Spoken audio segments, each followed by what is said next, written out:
Hello, my name is Paul Marchbanks, and this is Digging in the Dirt, with the fourth entry in a series on the films of Danish filmmaker Lars von Trier. Today we're going to be considering his adaptation of the Greek play Medea by Euripides, made for Danish television. Many of us have a decidedly wishy-washy relationship with the past.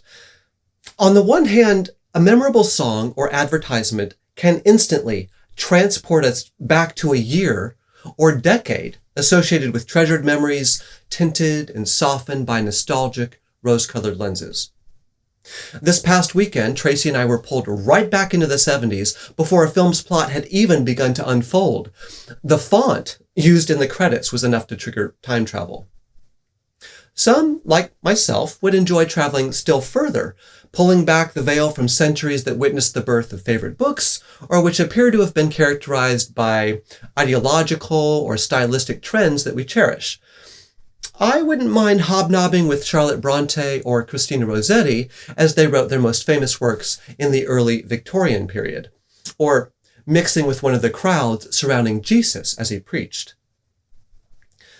On the other hand, the idea of returning to any era with less advanced medical technologies, to a time when vaccines for tuberculosis and polio hadn't yet been created, or before surgical interventions existed to safely rescue a mother from a complicated birthing, sounds like walking into a minefield.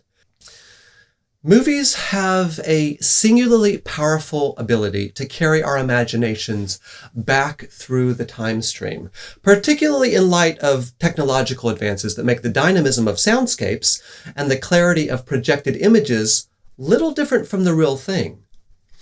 Add to this the fine detail paid to texture by today's costume designers, actors' increased attention to getting accents just right, the digital recreation of demolished structures, and screens that curve to catch more of your peripheral vision, and the whole experience becomes utterly convincing and immersive. I hope that you've had a chance to, like me, be swallowed whole by the visions of Ava DuVernay's Selma, Alejandro Gonzalez Inarritu's The Revenant, Martin Scorsese's Silence, and Christopher Nolan's Dunkirk. At the same time, there's also something powerful about evoking a past era while reminding ourselves of the artificial nature of our endeavor, that what we're looking at is not reality, but an interpretation shaped by contemporary preferences. Highly stylized art films offer up possibilities without mesmerizing us into accepting their portraiture as true. Such films don't transport us so much as they challenge us, confronting us with the limitations of our understanding by constantly reminding us that current aesthetic trends and ideologies always inflect our attempts to delve into antiquity. Lars von Trier's television adaptation of Euripides' Greek play Medea adopts various stylistic choices that draw attention to themselves, encouraging us to adopt a critical posture that weighs and judges not only the film's artistry, but the enduring questions it raises about gender roles, parental responsibility, and the course of social justice. The director has observed in interviews that he tried to, quote, create a style, an atmosphere, tableau in the spirit of Carl Dreyer, like an old silent film. To this end, von Trier minimized the dialogue, using even less than appeared in the script by Dreyer, which helped choreograph the film's action. He also deliberately degraded the image quality. He filmed the story using the new video technology that sprang up in the 1980s, transferred that footage to celluloid, projected the film onto a screen, and then captured those projected images with video once again, most definitely degrading the quality. His team also toned down the color saturation at every stage of the process, deliberately aiming for a kind of washed-out aesthetic. He made such creative decisions to, quote, give the film an almost archaic character. An observation that suggests this ancient tale of betrayal and vengeance belongs firmly in the past. Its visual quality mirrors that of films from the 1920s, Its settings and costumes recall the age of the Vikings, and its original source material harkens even further back in time to an era more than 2,000 years distant. The conclusion by film critic and fellow director Stig Bjorkman that von Trier's Medea has a timeless feel to it, however, also rings true. Its timelessness pulls the characters' tragic situations out of the past and into the now, begging us to question how much human relationships have really evolved over the centuries. Have they?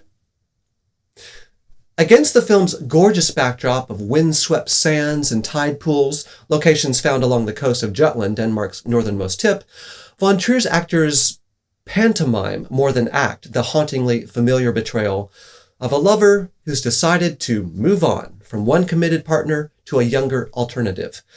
This despite the fact that Medea has sacrificed much to stand by Jason over the years, betraying her family and even killing a few people to ensure that Jason succeeds in his endeavors. Then, despite Medea's bearing Jason a couple boys, valuable commodities in a patriarchal order, he decides that leaving her to marry into Corinthian royalty is too good an opportunity to pass up. It provides him tremendous legislative power and access to a nubile sex partner in one fell swoop. Over the centuries, many have sought to justify Jason's actions, applauding his decisions as pragmatic. He does rightly point out to Medea that marrying the king's daughter will provide his former lover and the sons they share with financial and political security. Medea is a woman on the run from her own country of origin and needs protection. It's also been easy to criticize the play's eponymous hero as she commits infanticide. In the original text, Medea's horrible act of revenge, killing not only her female rival but her own sons, plays out like the overreaction of a lover whose jealousy and grief have unhinged her. Despite her pain and justified rage, it is as difficult to sympathize with this murderer as it is with the various male murderers of children in von Trier's first film, The Element of Crime. As the director has noted, killing an innocent young child is about the worst crime anyone could commit. He does not, however, allow us to pigeonhole his own iteration of Medea as a histrionic and frenzied murderer.